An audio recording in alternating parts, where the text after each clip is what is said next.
Welcome to অগ্রগতি Anjana's kitchen and blog. নমস্কার, অগ্রগতি অঞ্জনার কিচেন অ্যান্ড ব্লগে সকলকে জানাই স্বাগত। আজকে আমি বাঁধাকপির বোন বেগুনি বাঁধাকপিকে দিয়ে আমি গুগলি চচ্চড়ি করেছিলাম। খেতে কিন্তু দুর্দান্ত স্বাদের হয়েছিল। তো চলুন দেখে নেওয়া যাক আজকে আমি এই বেগুনি বাঁধাকপিটিকে দিয়ে গুগলি চচ্চড়ি কিভাবে তৈরি করেছিলাম। শীতের সবজি ফুলকপি, বাঁধাকপি, ব্রোকলি, তার পাশাপাশি কিন্তু এই বেগুনি কালারের বাঁধাকপি ফুলকপিও পাওয়া যায় বাজারে। তো যাই হোক, আমি গত বছরে বেগুনি বাঁধাকপি দিয়ে গুগলি চচ্চড়ি করেছিলাম। খেতে কিন্তু দারুণ সুস্বাদু হয়েছিল। আর সে কারণে এবছরেও হাজব্যান্ডকে বলেছিলাম এই বাঁধাকপি কিনে আনতে। আমি তাই দিয়ে আপনাদের সঙ্গে গুগলি চচ্চড়িটিকে শেয়ার করে নেব। নানান রঙের সবজি খাওয়া কিন্তু শরীরের জন্য ভীষণই উপকারী, আর গুগলি রান্না করে খাওয়াটা কিন্তু চোখের জন্য ভীষণ উপকারী একটি জিনিস। আমাদের বাড়িতে সকলেই গুগলি খেতে খুবই পছন্দ করে, আর অনেকেরই পছন্দের জিনিস নয় গুগলি, তবুও আমি রান্নাটিকে শেয়ার করলাম। যারা ভালোবাসেন তারা অবশ্যই এইভাবে একবার বাড়িতে ট্রাই করে খেয়ে দেখতে পারেন। এছাড়া আমার চ্যানেলেতে কিন্তু গুগলির আরও দুরকমভাবে পদ্ধতিতে রেসিপি তৈরি করে ভিডিও ছাড়া আছে। যারা গুগলি চচ্চড়ি খেতে পছন্দ করেন তাদেরকে অবশ্যই আমার চ্যানেলটিকে ভিজিট করতে বলবো। এবার চলুন আমি আজকে কিভাবে গুগলি চচ্চড়ি রেসিপিটি তৈরি করেছিলাম সেটাকেই দেখে নেওয়া যাক।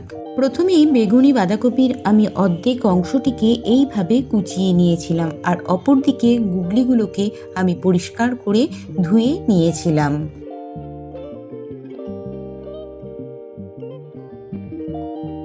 গুগলি চচ্চড়ির মধ্যে দেবার জন্য একটি বড় সাইজের আলুকে আমি এভাবে ডুমো ডুমো করে খোসা ছাড়িয়ে কেটে নিয়েছিলাম।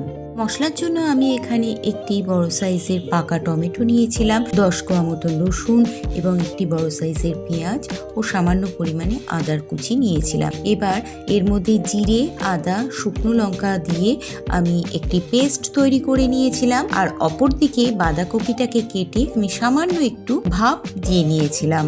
বাঁধাকপিটিকে ভাপ দিয়ে নেবার পর দেখুন কিরকম একটি পার্পেল কালারের জল বের হয়েছে এর থেকে। এবার গ্যাসের ওভেনে আমি একটি কড়াই বসিয়ে নিয়েছিলাম, তাতে পরিমাণ অনুযায়ী কাঁচা সর্ষের তেল ঢেলে গরম করতে দিয়েছিলাম। তেল যখন গরম হয়ে এসেছিল তখন কেটে রাখা আলুগুলোকে প্রথমে আমি তেলের মধ্যে দিয়ে খানিকক্ষণ নেড়ে চেড়ে কড়াইয়ের মধ্যে ভেজে নিয়েছিলাম। ভেজে নেবার পর ওই আলুর মধ্যেই আমি কেটে রাখা পেঁয়াজ কুচি ও টমেটো কুচিটাকে কড়াইয়ের মধ্যে আলুর মধ্যেই ঢেলে দিয়েছিলাম। এবার ওই পেঁয়াজ কুচি আর টমেটোটিকে ঠিক একইভাবেই নেড়ে ছেড়ে খানিকক্ষণ সময় ধরে ভেজে নিয়েছিলাম।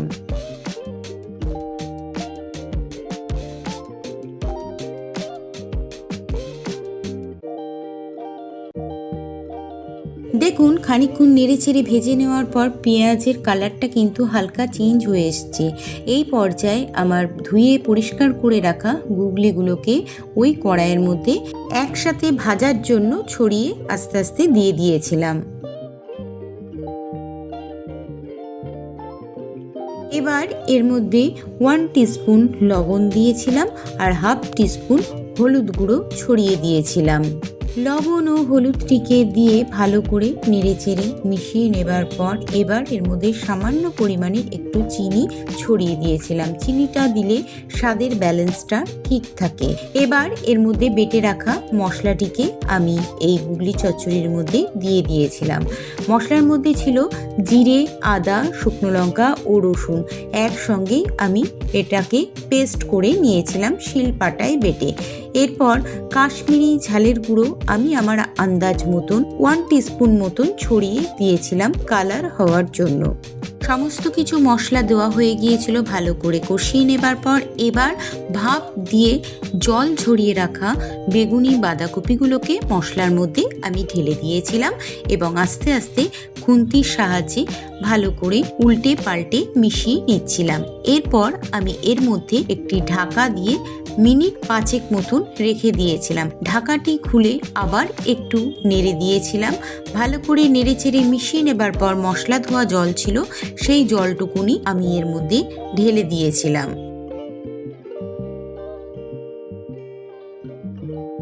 মশলা ধোয়া জলটিকে দিয়ে খুন্তির সাহায্যে নেড়েচেড়ে মিশিয়ে নেবার পর এবার আমি হাফ টিস্পুন মতো গুঁড়ো গরম মশলা ছড়িয়ে দিয়েছিলাম।